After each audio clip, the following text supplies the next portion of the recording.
Welcome to Screen Bytes, a podcast about gaming, technology, TV, and movies.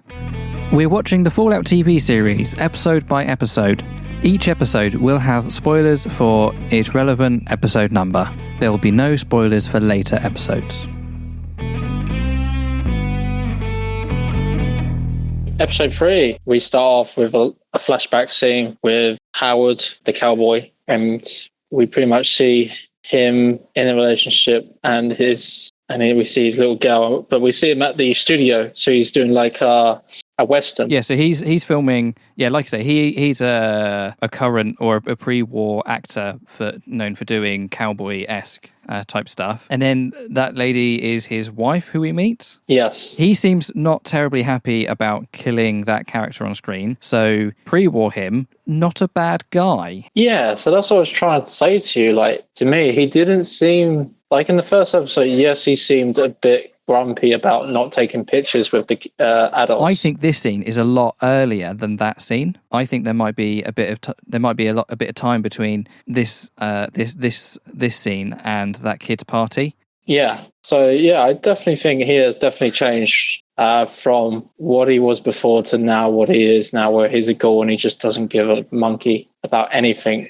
So yeah, they're trying to. I think that's what they're trying to show. They're trying to show you as a viewer, like, yeah, he was once like a person who thought he had a kind of like a respect. He was a household name, I think. Well, he wanted, yeah, and he wants to give off a good impression. Like, what? I wouldn't kill this person off. That's just not my character. He says to the producer, and he's like, well, you know, people watching TV, they want it. You know, they think you're good for killing him, even though your character is a morally good character and wouldn't do it. It's just what they want. Got to give them what they want. Yeah. So I think we see that he is an actual good guy before this all takes place. And then I believe the next scene after that is a scene with the Maximus and him trying to get his body armor fixed. Oh, the power armor, which was quite funny because it looks like there's a problem with the core. One of the cores wasn't working or something. No, I think it's the thing that got sliced yesterday. Sliced in the previous episode. He's looking at that pipe area and the stuff in that shoulder, and that seemed to be what he takes to try and get fixed. Yeah, and he has to. It's kind of strange that, like, I would expect him to carry around some caps just in case of like situations like this where you need caps. He's not foreign to the wasteland, but he's like he hasn't got any caps, so he has to sell his teeth. Well, he had some. Well, he had some, but yeah. He had 4 caps. He had 4 caps. But this is the thing, it's like, if he's been in the Brotherhood of Steel, he hasn't had to use caps in it for ages because they would have provided him food and somewhere to stay, so he might not have had the opportunity to make any caps. Yeah, but I expect the Brotherhood of Steel to give you some caps, at least give you like 30 caps, 40 caps on a mission. Possibly, but that might go to the knight, not the squires. Sure. This is the bit where the audience gets introduced to the currency properly and how transactions work and the bartering. It is interesting how similar the vendors were to how they are portrayed in game. And do you see how his persuasion check failed? Yeah. His charisma was too low. He's like, can you do it for like, I've only got 4 caps. Can you please do it for 4? No, 5. So like that extra 1 cap. Was it 5? I think it was 5. Yeah, 5. He needed 5. And it was funny how, so one thing they always talk about in Fallout and Skyrim is when you get like 50,000 caps, 50,000 gold, where are you storing this? How are you hauling all of these caps around? You just must be, you must have like a giant backpack just full of these small metal objects. And obviously he's got 4 caps in his boot and he's not going to get much more than 4 in there. Okay, he's got 2 feet, so, there's like 8 caps, 10 caps maybe, a few pockets here and there. So he might be able to store 30 caps on him without any extra external like wallet or anything. But it was good that they kind of showed that, yes, people are kind of having to deal with caps, not just in the fact that they're using them to pay for things, but they actually have to like lug them around and carry them. And that's not, I don't think having, because they're bottle caps, they got like sharp edges on them. They're not going to be comfortable to have in your shoes either. So there must be a real pain in the backside dealing with caps instead of like credit cards or anything like we do currently. Well, I suppose they have like a little purse, don't they? They have like a little thing they put inside the little. Yeah, they might do. but he didn't. Yeah. What I was thinking is like, because he gives like an extra few caps and he's like, do it quickly. If you can do it quickly, you get more caps. And she took like a second to fix it. Yeah, she's like one thing and it was done. It's like, is that really fixed? Because it looked like there was a hole that she needed to solder together or something. But then the thing is, he was like, can you please do this quickly? Like his teeth, like is obviously, his teeth are missing now. Had a tooth removed. I was thinking maybe go back to the dentist and try and get it back, inserted back in, undo the damage. You use the caps that you got to, but that's probably going to cost more than like $5, whatever. Like how much? Yeah, he's only got like one cap left. You buy a tooth for a cap, but you're going to sell it for 10 caps. So it's like you can't afford to have a tooth removed and then have the tooth put back in. He only sold like one or two. He didn't sell all of his teeth. Yeah, because he had a few caps. He put a few caps on the table. But that was interesting because I was thinking, I would have tried to gone back and said, look, I made a huge mistake. Can you please give me back my teeth? Here's the caps. You know, do something. Yeah, that's not going to work. That is not going to work. That's not the world of the Wasteland. Or do they call it the Wasteland? Yeah, they do. They do call it the Wasteland. They do call it the Wasteland. So after that, we come across the lady Lucy, the Vault Dweller. It was kind of weird. She took the head off and she's like admiring the head. Like, oh, I've done a really good job here. And then she's trying to work out what is so special about the head. And then I got it wrong about the brain. It's by the neck. No, not necessarily. Because obviously that's just the entry point. So it still could be some tech inside the brain, but that's just where the data link or something. Because I couldn't tell when she tapped it. It shocked her. It's like that blue electroshock sort of thing. And she was like, "All right, then keep your secrets." And it's like it could be something that's built into his neck just at that level, or it could be something because I think that he stuck into his head. Like it was long enough to have gone into his brain. So that could it might be on the side of the neck, but it could equally be further in. So still not 100% sure, but it's definitely that blue thing is definitely the important thing, and that's going to be the plot device I think for the next episode or two. So tying in with that, like a few minutes later, then like the ghoul finds the body as well and finds the missing head, and they basically end up in the same location near that little. Well, something important, before he follows her, we discover that even as a ghoul, he requires meds to stay alive. Yeah. He's taking meds, yeah. He's taking... I'm pondering, is he fully ghoulified? Is he partially ghoulified? And it goes back to when he was in that grave, when he was underground, and he had those drips that were feeding into him, keeping him alive. So whether they've brought in a new mechanic where non-feral ghouls... Have we met any other ghouls? He's the only one, isn't he, at the moment? Well, not... Yeah, no... yeah. We haven't met any. No, we haven't met any. In a TV... not in a TV show. So at the moment, his flavour of ghoul may require these medications to stay alive. And that's important for the next scene. So he and Dogmeat catch up with her. She's lost the head to this... what did he call it? A glumpy? The weird fish thing with fingers for teeth from the trailer, if you've seen the trailer. And it's run off with that baby deer that she met, and trying to get her, it then ran off with that bag with the head inside it. Thankfully, she had put a tracker for her Pip-Boy inside the head's nose, so she'll be able to find it again. Which was kind of new to the Fallout series, like adding trackers, which I thought was quite... They're doing a lot with the Pip-Boy that we've not seen in-game, but I don't think it's... We'll see how much of a MacGuffin the Pip-Boy becomes.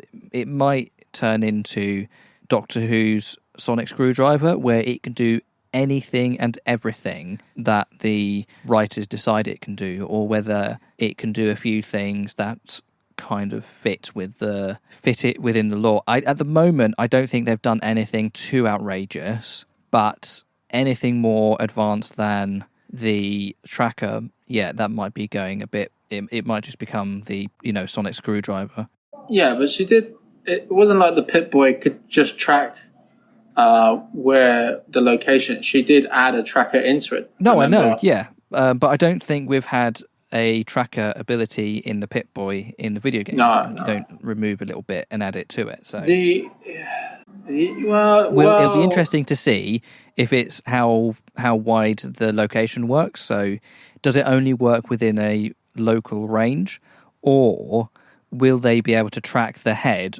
Now they've travelled away at this point, and will they be able to go back to the head, and will they know it's moved when it starts to move, or will they only know it's moved once they go back to that location and discover it's no longer there, and then they have to kind of search for the head a bit longer distance, or can they go straight to it? The only thing I would say about the tracking, has it been done in the game? I think in one of the DLCs in like Fallout New Vegas, might be in Fallout 3 as well. You have like a beeper. So if you're getting close to a certain object, it will go beep. I think that's in Fallout 4. So they use the radio for that in Fallout 4. They use distress beacons and the radio for that, as opposed to an actual in the TV show. It looked like a GPS tracker sort of thing. You know what? I think you're right. Actually, it's mainly done by the radio. I think you're right, like a signal. So yeah. But what they're trying to do is they're trying to translate it to a visual medium. So the radio thing works quite well when you are playing the game, because you can move back and forth.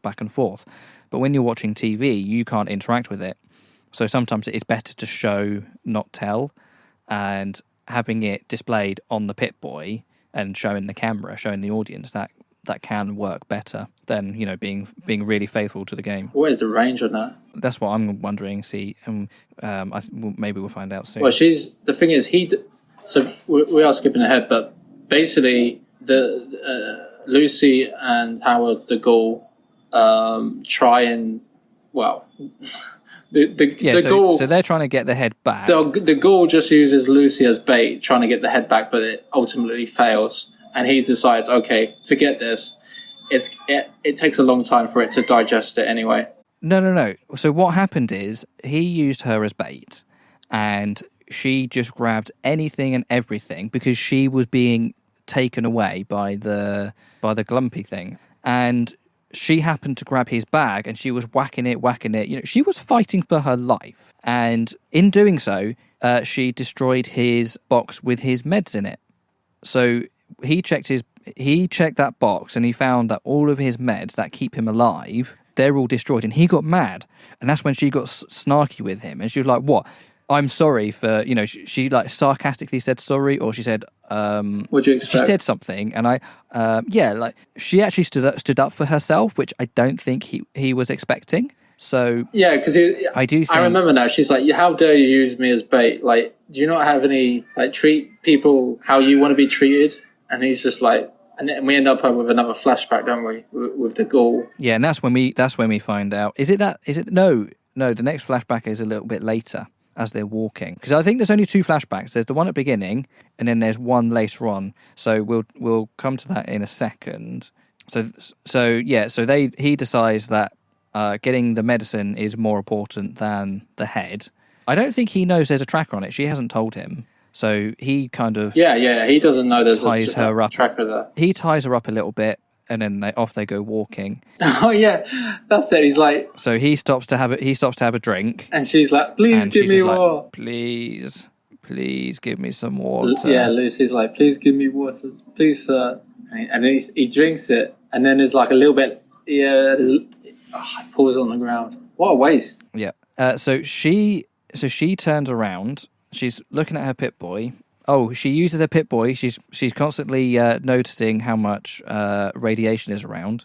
She's in the red quite a lot in this episode.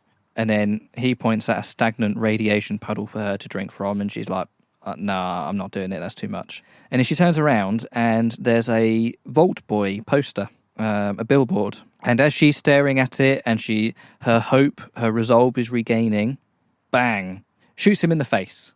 And then we go into the flashback.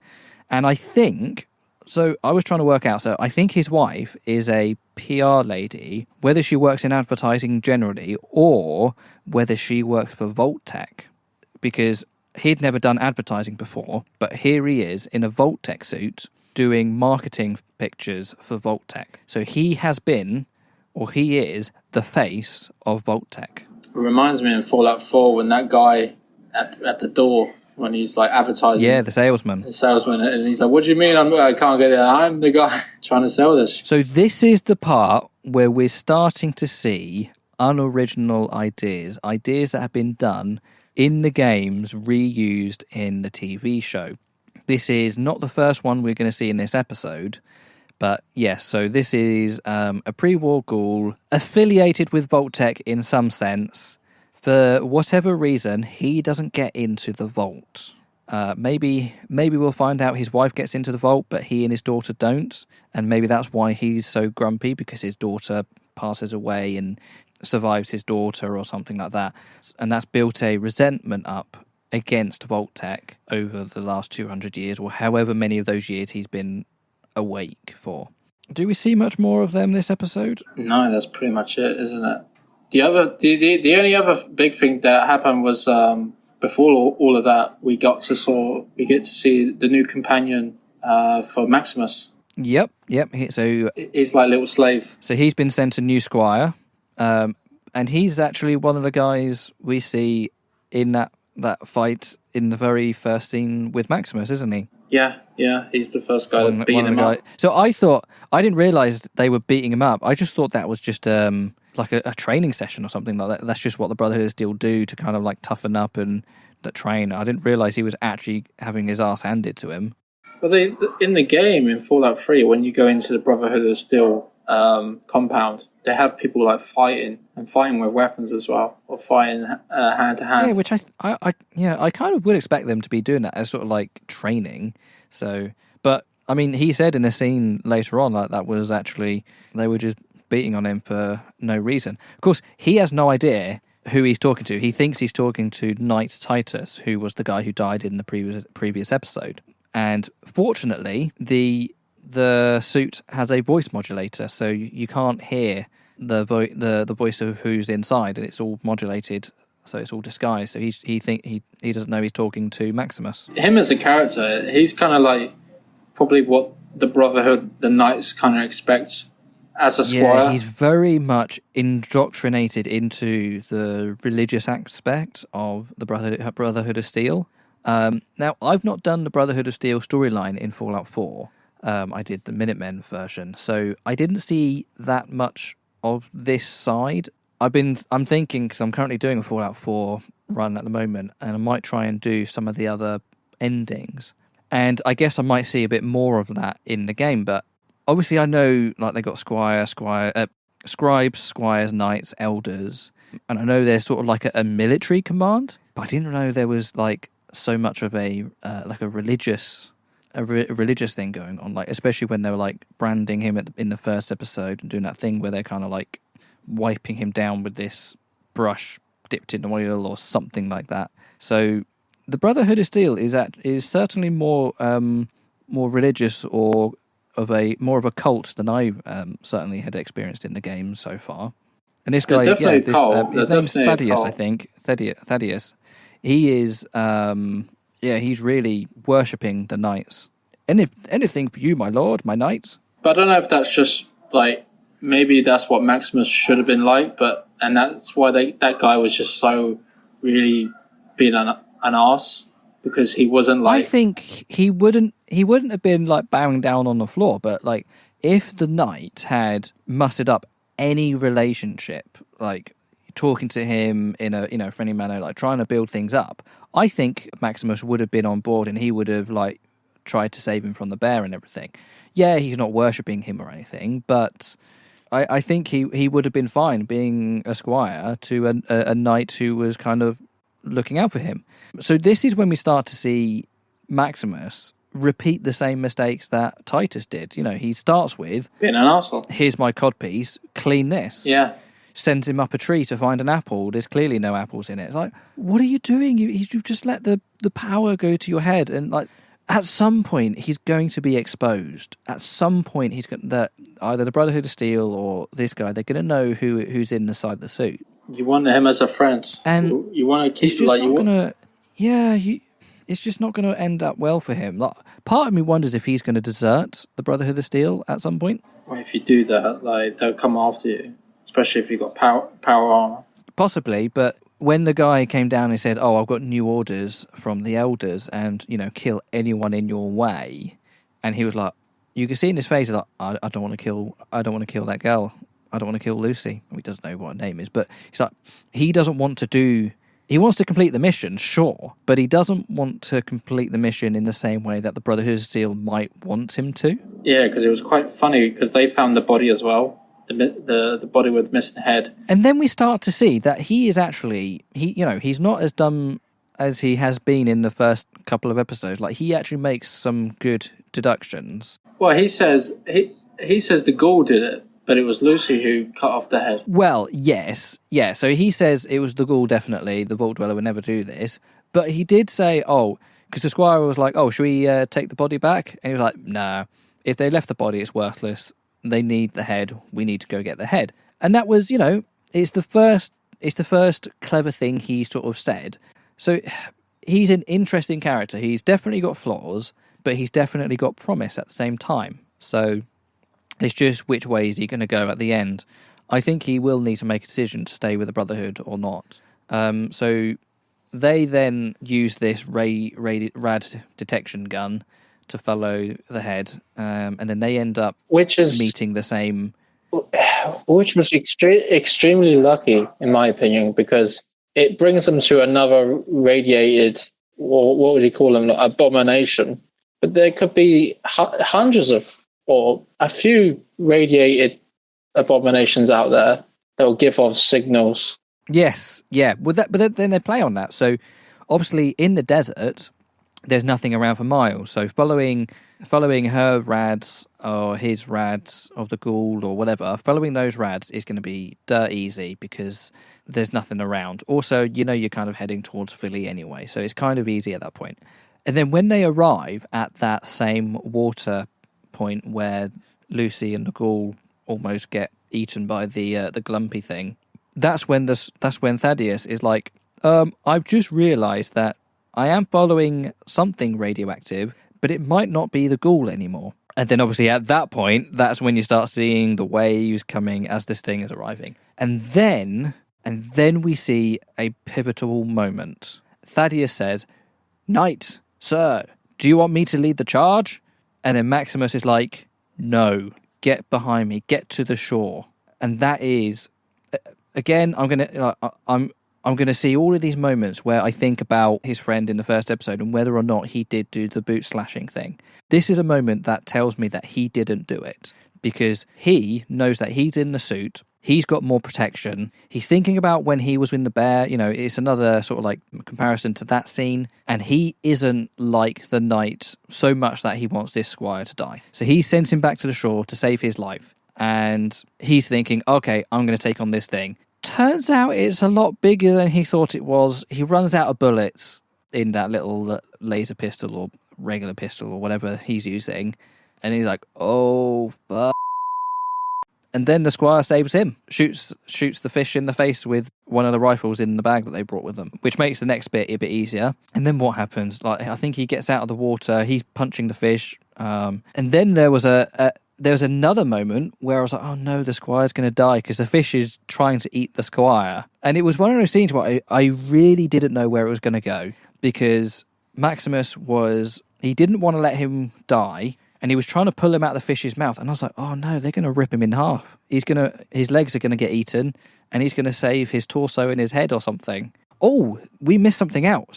We missed something out. Incredibly important for Maximus. So we didn't talk about that fight scene where we had to go back and fight those. They're not really raiders, but they're just random people, the Wastelanders, and they're just not nice people. But so some guys are trying to scrap his suit. He stands up to them. He doesn't survive. Well, he didn't survive. He loses that fight. A couple of weapons, and he comes back in, knocks out a couple of guys, and then almost loses for the second time. Then he gets his hand inside the suit, and then he gets hold of the lead guy's head, crushes it. And does exactly what you said in the last episode. Like, he was worried about the last guy that he had hold of someone's head. That I think that's his first human kill. Probably. I don't think he killed the bear in the previous episode. I don't think he'd killed anyone before this. Because you could see when he'd done it, he's relieved that he's no longer in danger. Ooh, okay, we got a wasp.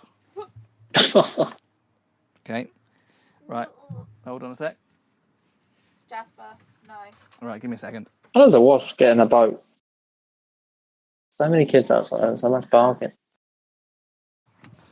Oh, right, the wasp has been removed. It managed to get in because it's actually quite a warm day, and we've got the front doors open and everything, so it just kind of... flew Oh, in. okay. It'll probably be back in about 10 minutes. Oh, brilliant. Anyway, so I think, so he killed this guy. He crushed this guy's head in, which was absolutely disgusting and gross. Yes, he's relieved that, he's won this fight and he hasn't lost the suit and everything, but... he's kind of like, you can see he's a little bit shocked that he's kind of killed someone for the first time. Now, he doesn't have long to ponder over what's happened, because he then gets a radio call from the Brotherhood of Steel because the Knight Titus has missed a check-in. And obviously they call it in. He says his squire has died, so he basically has told Brotherhood of Steel that he has died instead of the Knight. Yeah. You're like, okay, we'll send you another one. It was like, no, we don't need. I don't need this. I'm fine. It's like, oh no, don't worry. We got thousands of these. We just send you another one.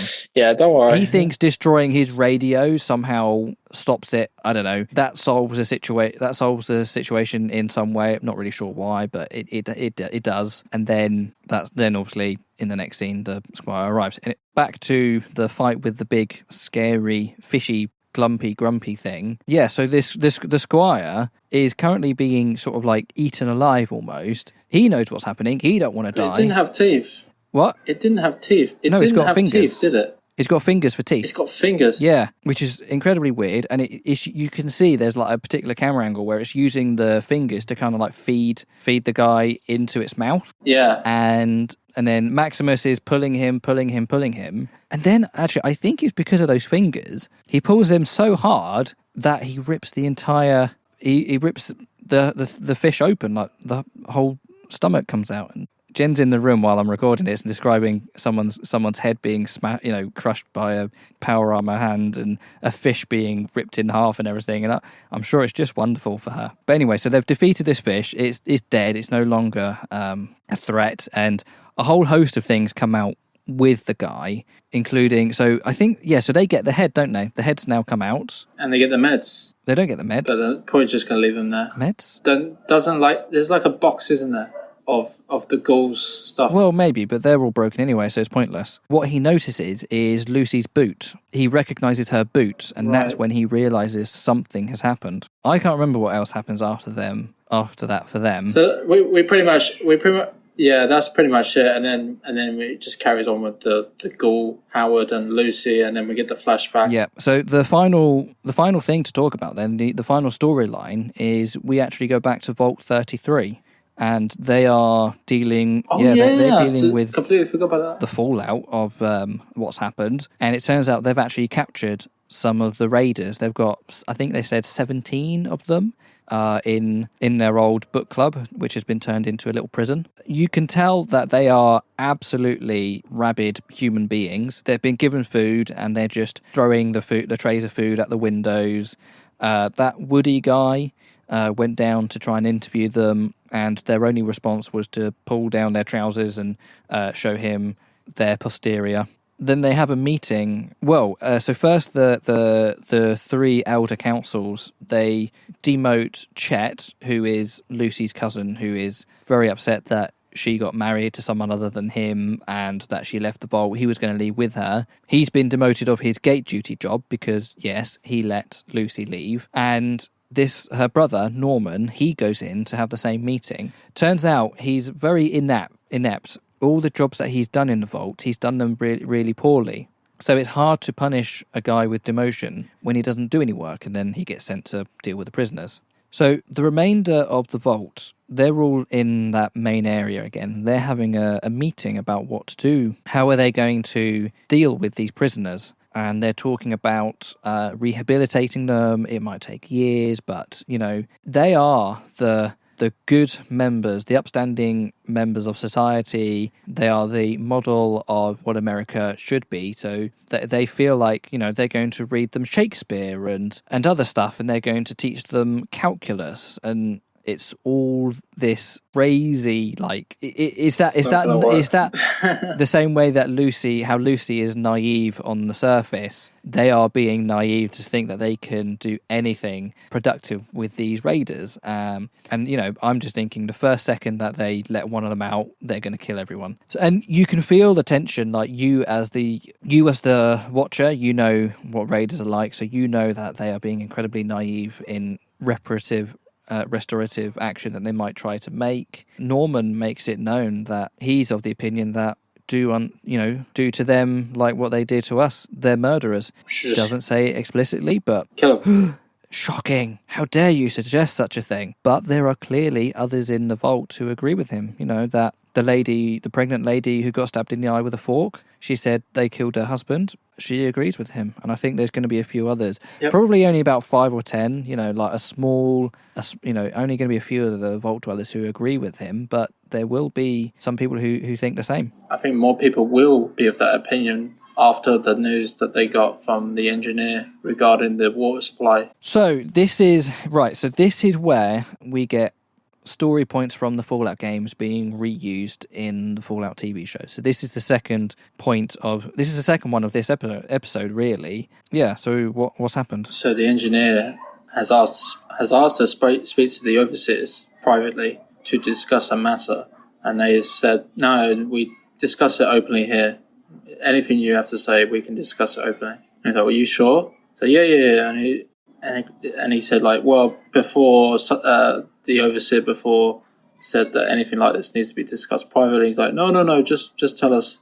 And he just said plainly, well, the water supply is broken, and we've only got 2 months left of water and 2 months to live. So that's only counting for the vault dwellers, not the prisoners. And not the prisoners, yeah. So with that, everyone just got up and just disbanded the meeting.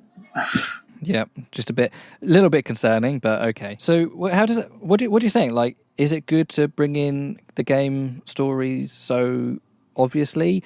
To be fair, it's a Fallout 1 story, so like I've certainly not played Fallout 1 or 2 because it's a completely different game. I know of the stories because I've been paying attention to the lore of Fallout 1 and 2 are still it's still relevant. So when I've been watching videos talking about eldritch horrors, the pre-war ghouls, all that kind of stuff, they will quite often refer to Fallout 1 and 2. So I have heard of these stories quite a bit. So I know about the broken water chip, and that's the reason why that vault sends someone out. Do you think it's good that they're reusing them? Do you think it's lazy? Like, how do you feel? I just think they're not going to go anywhere with it in terms of like trying to get it fixed.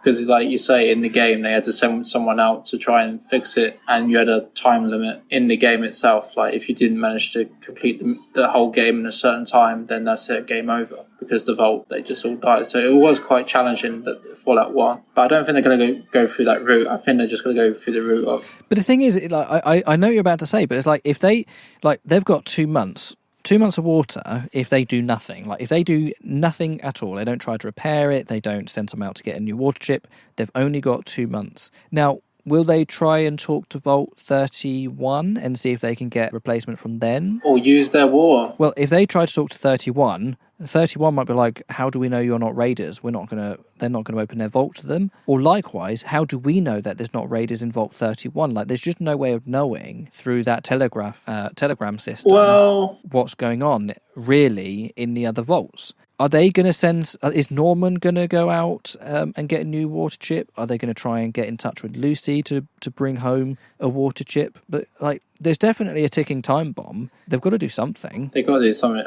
But I think in this series, it will be the discussion of getting rid of the prisoners to save up the war. But they're using it as a reason to fast track the decision making to do with the prisoners. I'll be honest, I'm not comfortable with the raiders being held prisoner. Now, I don't know if it's better to release them out on the surface or to, dispose. They said that as well. They couldn't do that. They've got concerns about doing that. But so, look, I don't know what the answer to this would be. Like, part of me agrees with something Thaddeus says, which is the law of the wasteland is, if someone dies, they die. For the survival of the vault, the best course of action might be to dispose of the raiders.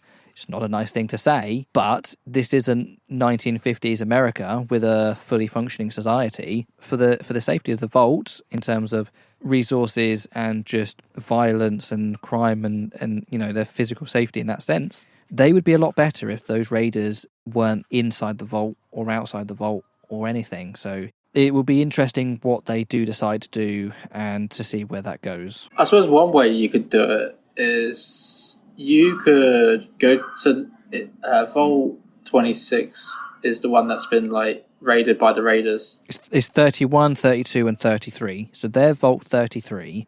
Vault 32 is where they went in. Right, yeah. And Vault 31 we've had communication from, but we don't know definitely whether they are still Vault dwellers or if they are raiders or anything. So Vault 32 is the dead vault where the raiders came What I would do is shove them back into that vault. No, I will try and see if I can raid Vault 32 of the technology and try and get it to work, like you say, trying to fix it. That could work because the raiders don't know what technology is in the Vault Tech thing. So the water chip might still be available in Vault 32. So potentially yes. Maybe they could do something like, if they had the technology, they could say to one of the raiders, they could say that you're all gonna die if there's any volunteer or anyone who wants their life and is willing to go out into the wasteland and find us a replacement within this time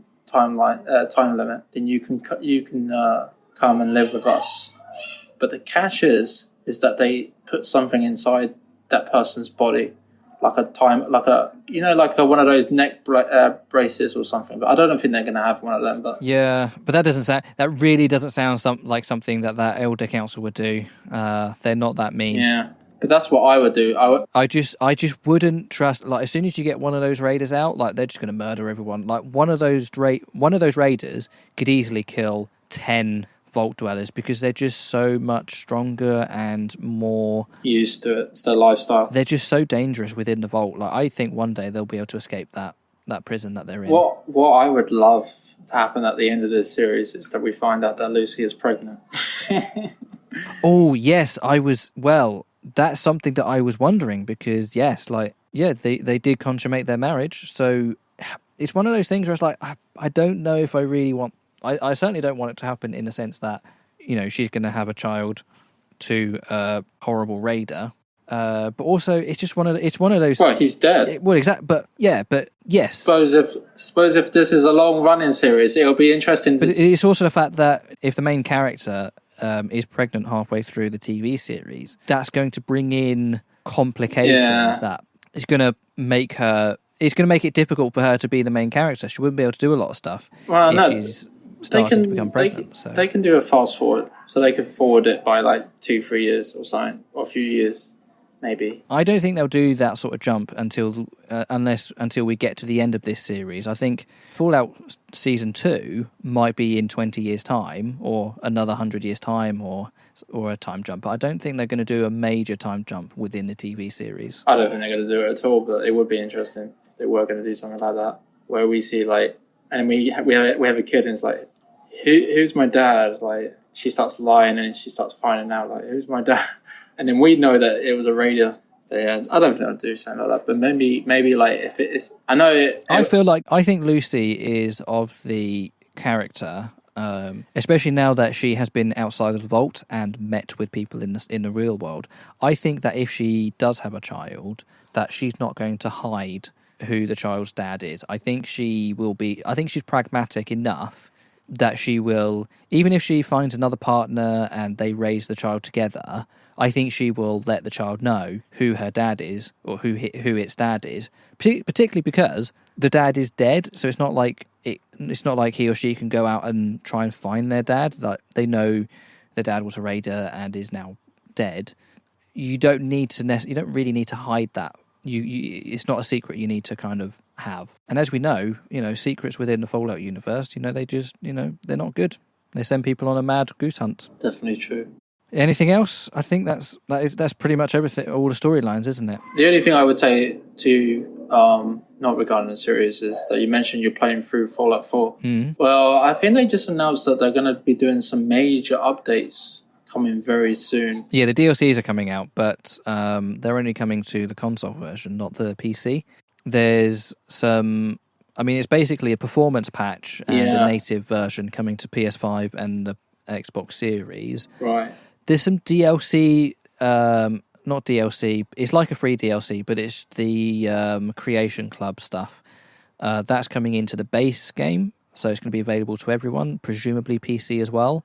That's coming out in April next week, I think, 25th. However, everyone's talking about turning off auto updates, and because Fallout London is coming out 2 days beforehand, the update is probably going to break Fallout London.